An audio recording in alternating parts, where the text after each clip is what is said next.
Okay. I am Sherry D. Taylor, and I am presenting Mic Check, the evolution of lyricism in hip hop. I will go through a bit of the background of the creation of hip hop, discuss my research objectives and my approach to my analysis. On the right side of your screen, if you look closely, you'll see the date August 11th, 1973. That is the precise time, precise date that hip hop was created by DJ Kool Herc at a party he threw for his sister in the South Bronx. So hip hop was founded 50 years ago, and it started as block parties hosted by local DJs for the young people around the neighborhood. The DJs would get together and play soul music over loudspeakers using their parents' old vinyl records, and they would create what are called break beats.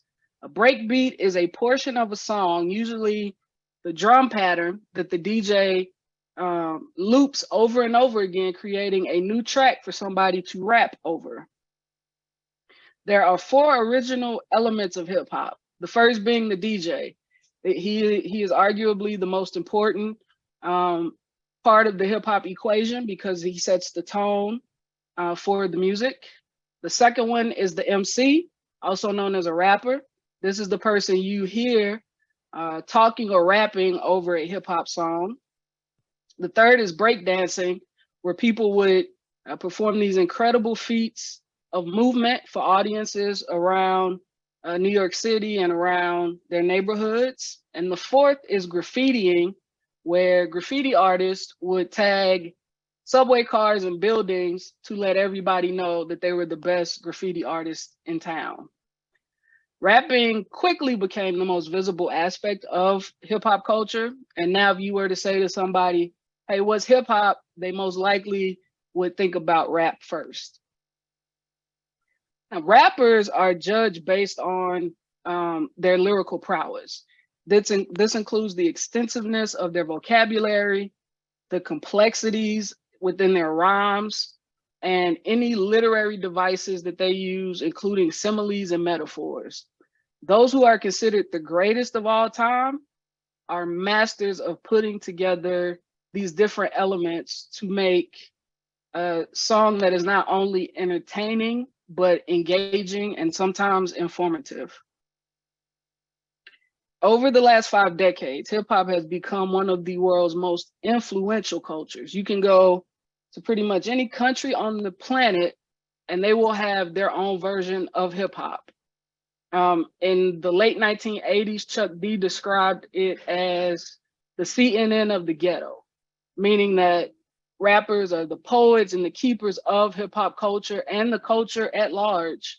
And in my view, they deserve serious study the same way we study Shakespeare or Homer during our school years. Many critics of hip hop often dismiss it as being shallow and non-musical, but if you take a close listen to it, you can hear the tradition of the storytelling found within blues music, and you'll also hear the expressiveness found within soul and funk music. And this is because a lot of the samples that are used in hip hop, as the break beat I mentioned earlier, come from those genres of music. And I have two research objectives poised in 2 questions. The first one is, what have been the most frequently used words in hip hop songs over 5 decades? And is there a statistically significant difference in word usage between the decades? My approach is 3-pronged. First, I'll discuss data wrangling. I'll move into my data analysis, and then I'll discuss my hypothesis testing. So for my data wrangling, I'll discuss the source of my data, the process of collecting that data, the file types I used during my analysis, and I'll discuss the tables that I created, as well as what albums are and why I chose those to analyze. So the source of my data is a website called genius.com. It was founded in 2009 as Rap Genius, and they posted lyrics from rap songs for people to look up if they had any question about what a rapper was saying. They have since grown into the world's largest music encyclopedia. They have more than 2 million contributions from artists and fans alike. This is a screenshot from genius.com. You can see that some of the text is highlighted in gray, some is highlighted in yellow. The gray highlight indicates a contribution from a fan, and the yellow text highlights a contribution from an actual artist. This is from Kendrick Lamar's song Sing About Me, I'm Dying of Thirst. And you can see that Kendrick actually chimed in here 10 years ago to explain these 2 lines from this song. And my data collection process, I used Python within Jupyter Notebook, and I used a Python program called Lyrics Genius that allowed me to plug directly into the Genius API and pull lyrics based on the artists that I input into that program. Here you can see my artist table where I created a for loop to move through the artist that I wanted to pull lyrics for. You can see here that it pulled 293 songs for Kendrick Lamar into a JSON file, and then it continued in alphabetical order to pull songs by Little Sims, who's a rapper from Britain. This is the JSON file that was created from the Kendrick Lamar lyrics. As you can see, it has a great deal of extraneous information that I do not need to analyze lyrics. So I had to go through and determine which fields I needed and which fields I needed to remove. That all culminated into a Excel spreadsheet that included fields for the artist, the song title, album title, release year or release date information, as well as the lyrics here on the far right. As you can see, there is a lot of information here that is not really useful to analyzing the data. So I had to clean the lyrics, removing translations, removing profanity, removing commonly used words, things of that nature, so that I could have a clean data set to analyze. I used 3 tables. The first one being the artist table that included the artist, the city, the region where that city is located, and the artist's gender. I have the lyrics table that includes the artist, the song, the album, the year of release, and the lyrics that you just saw on the previous screen. And I have the albums table, which includes the artist, the album, the year of release, and the is album field, where I indicated whether or not a song was part of an album or a different type of project. Now, what is an album? An album is typically 10 or more tracks, lasting 45 minutes or longer. And this is because way back in the old days, when they were recording for vinyl records, that's all of the information those records could hold. So even though we're now in the digital age, the definition of an album has remained the same. And I chose the album to analyze specifically because they tend to be more cohesive projects as opposed to an EP or a mixtape that many rappers are known for. Now, there are limitations to this analysis. If the lyrics are not on genius.com, they are not included in this analysis. Music is inherently subjective, and I am trying to wrangle it into an objective project. And it also does not include every single rapper in history. And I am not attempting to declare the top 5 rappers of all time. If you know anything about hip hop, you know why the top 5 is important. Second prong to my approach is my exploratory data analysis. I broke the data down by decade. So you can see here that there are 5 decades from the 1980s to the 2020s. And the 1980s has the fewest number of artists because back then it was much more difficult to get a record deal and to get a record released. than it was, excuse me, in later years like the 2000s and 2010s, which is likely due to the proliferation of the internet and artists being able to release their music directly to the public. My data set has a total of 122 artists, which includes artists that have released across several decades. I looked at 10,136 songs that included about 1.7 million total words across the data set.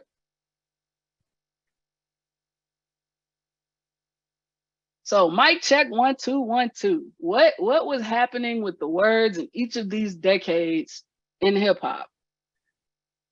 This first slide shows you the words for all 5 decades. And to my surprise, the top word is love, with 6,314 instances showing up in my data set, followed by life, money, good, and big. And we get to the rhyming 80s. Remember, this is early hip hop. They're still trying to find their footing as a genre. And the top 5 words are rhyme, rock, beat, word, and play. This makes sense because in the early days, rappers were trying to establish their dominance through their lyricism. So if somebody wanted to prove they were the best rapper, they were going to call out what they thought was the best thing about their particular skill set. And we get to the hit making 90s. The profile of hip hop is rising. There's a great deal of backlash, but it is starting to get more radio play. They're starting to get their videos played on MTV. They're starting to be recognized by award ceremonies, and now they're chasing hits. But look at that top word, love, 1,502 instances, followed very closely by hit with 1,500 instances, and rounded out with big, life, and good. And we move into the early 2000s, or not the early 2000s, I'm thinking of my college years. We move into the 2000s, where again, the top word is love, with 2,295 instances, followed by life, good, money, and big.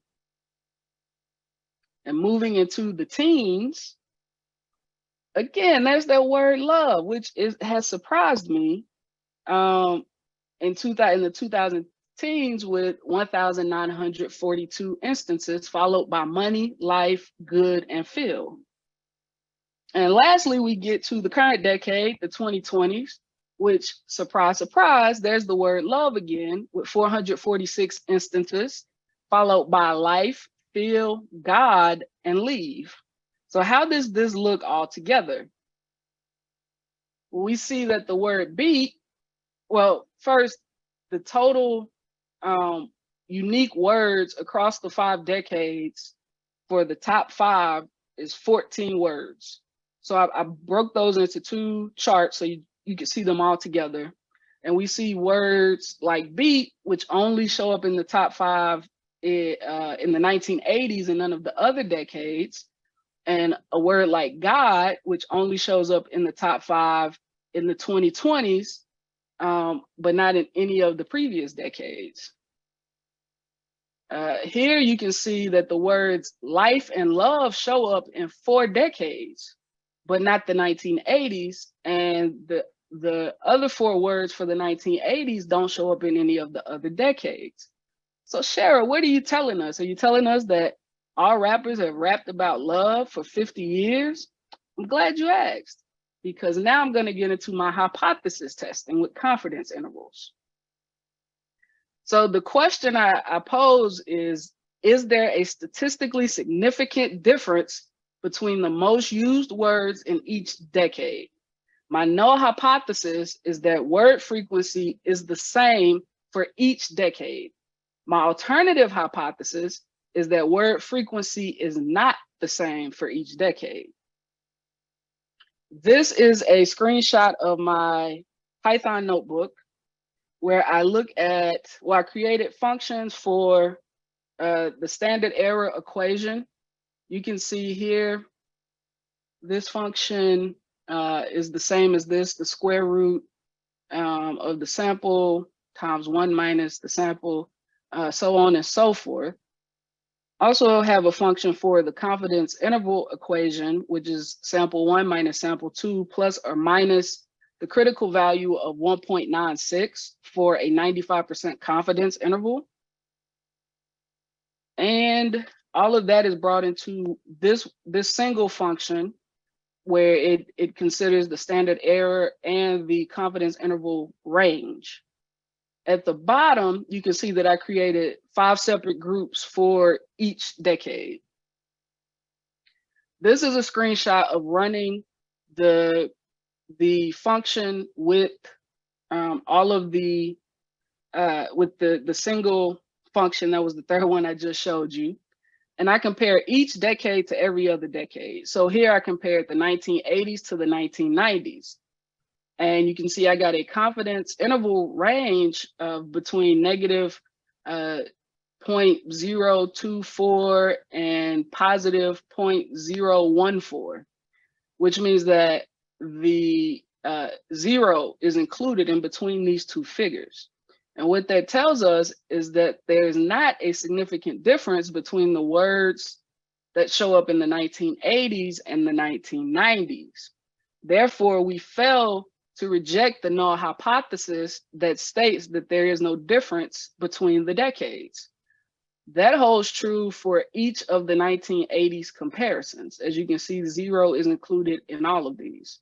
Now, when I compare the 1990s to the 2000s, you can see that these are both negative numbers, which means they're both on the same side of 0, which means we reject the null hypothesis.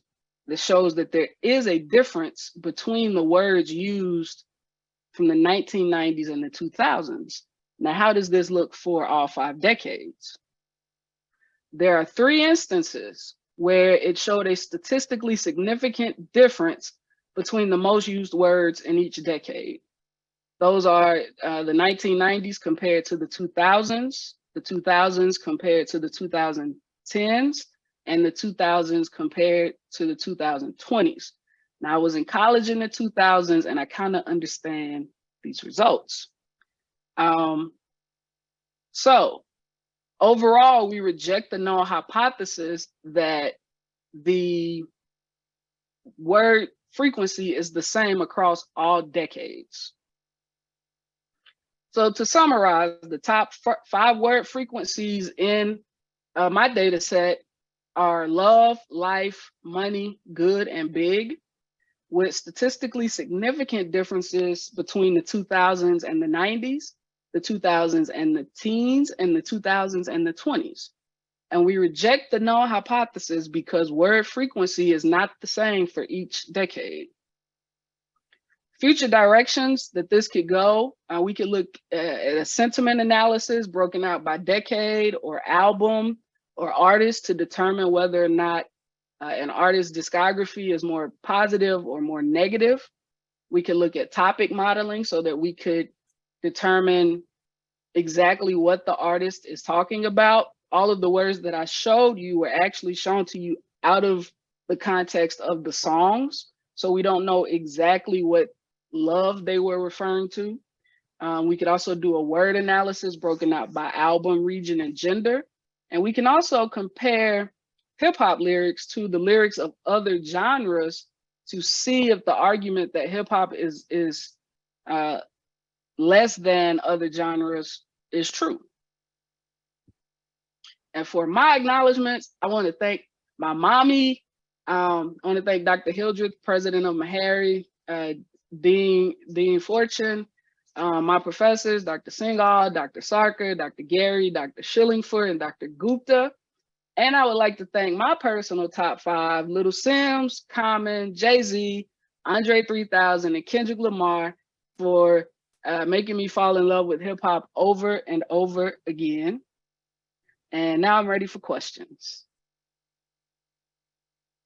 Thanks, Cher. Again, if you have any questions for Cher, just please put them in the chat.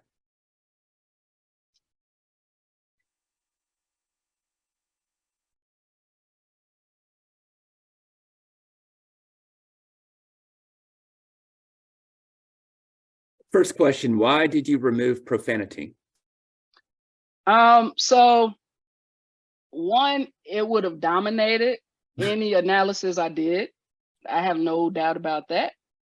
But also, when you listen to a lot of these records, it doesn't actually add anything to the song. It doesn't add any new context. It doesn't add any deeper meaning. It's just there because they can use it as self-expression, and they do.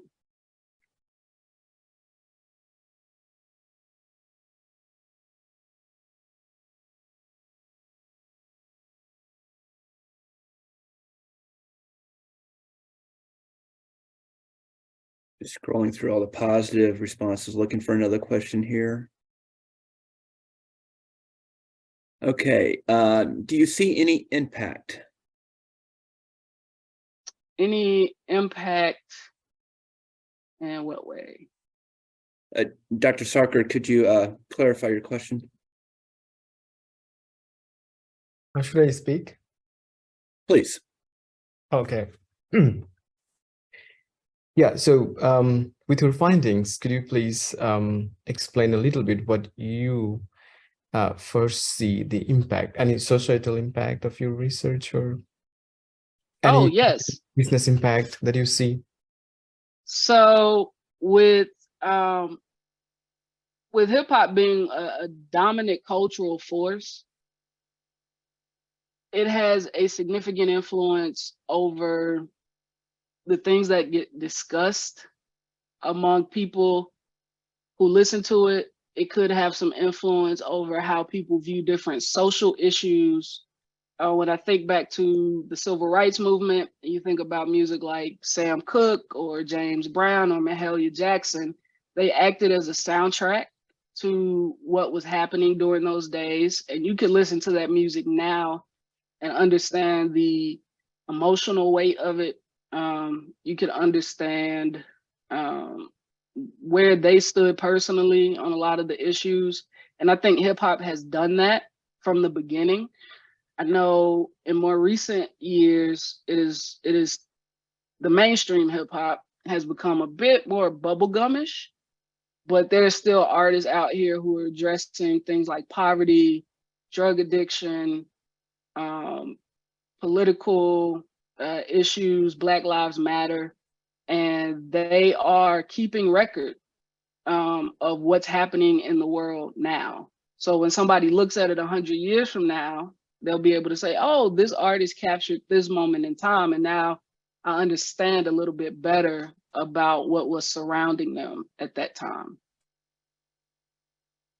Okay. Shara, maybe you can also say something about the it's a music business side of it, where I know you have found out that hip hop is the second most, you know, in the ranking of all other different music style. Hip hop is the second one.